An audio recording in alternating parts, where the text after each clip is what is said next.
konti ng pagkain. Tara, kain tayo. Carbonara. Ang sarap. Fish lumpia. 5 star. Pampano.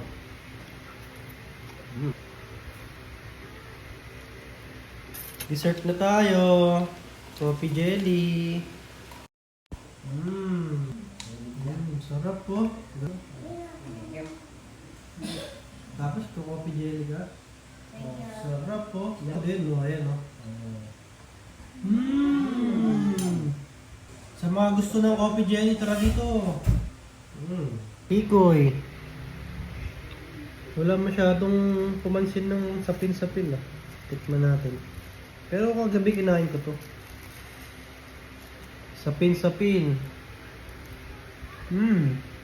Sabi nila pag bagong taon, dapat maraming malagkit. Para daw lahat ng swerte kakapit. Dinamihan ko. Pares lang lasa nito eh. Kulay lang. May buko pa yung biko.